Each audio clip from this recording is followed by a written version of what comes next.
All right, let's get this track open for business. With the major construction work done on the Crowsnest realignment project, at the end of the last video, I asked you all to vote as to which train you'd like to see as the first revenue movement over the new alignment.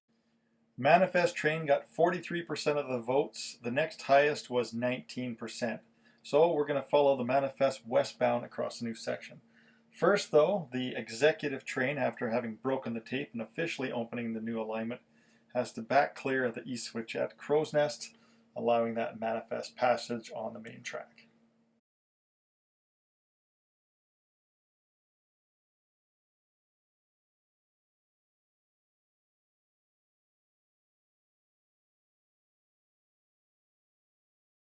Our train today is powered by locomotives from each of the three partners in the Can-Am corridor. SAR 710's leading the show, UP 8520 second unit, CP 8705 is third, and we have another 70 Mac on the tail end, SAR 706. In the April 21 layout update video, I talked about what I want to do to the east of the Crowsnest alignment.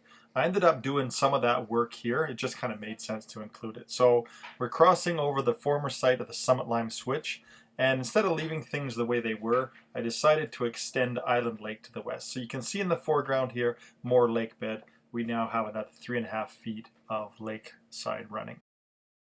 So as I was progressing with the foam, I decided I might as well just get Highway 3 in. So here you see the overpass as it comes down off the top of the hill above Crowsnest. Ended up tearing out a lot more scenery than I thought I was going to.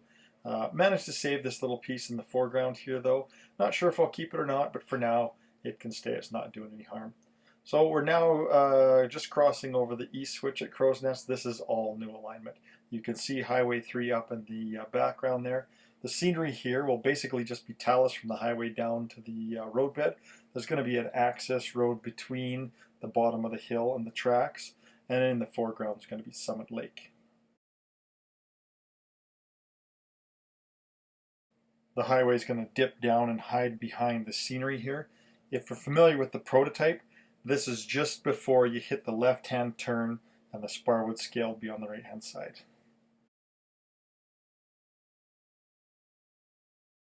Was able to slide some of the old scenery around the corner here, a little bit of trimming to get it to fit in properly, but worked out pretty well. The trees and the pink foam there, that's just testing to see what it's going to take to hide the hole through the backdrop.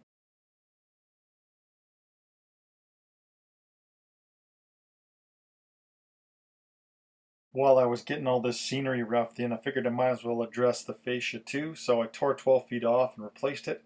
I had to get it up high enough so that it would meet up with Highway 3 coming off the edge of the layout, and also get the area at Crowsnest up closer to track height. In the steam era, locomotives would get fueled here, so there was coaling tower, oil tanks, water tower. There was a turntable. That existed right up into the early diesel days as well. It's obviously gone now, but if you look closely, you can still see the scars in the ground where the tracks used to be.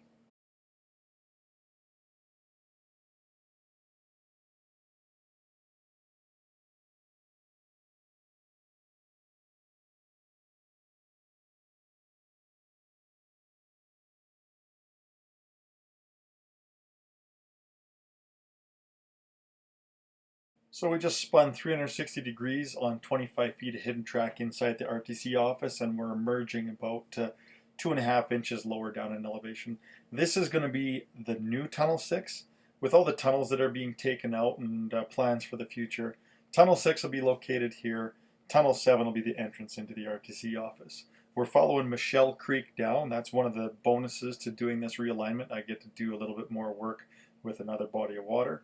We're going to cross it on a bridge at this point here, and then cross it a second point here. So the little pink pillar to the right, that's the telepost, and this is going to be a little canyon scene with two through plate girder bridges crossing over Michelle Creek.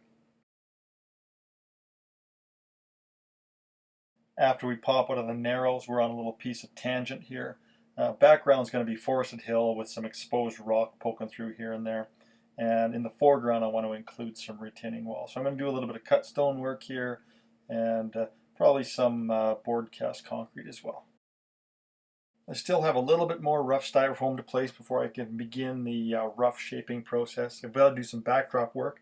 If you look above tunnel 7 here, you can see I got to do a little filling and sanding where the backdrop meets the corner of the stairs.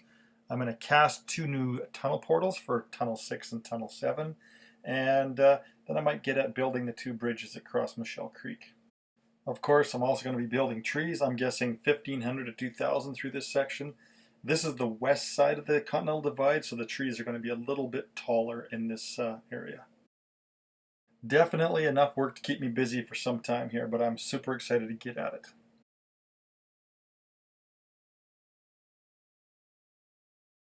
Well, that's pretty much a wrap on this one.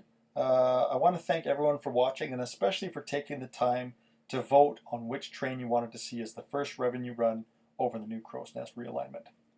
If you haven't seen what it took to get here, I'm going to put a link at the end to the playlist that's going to take you through the entire process.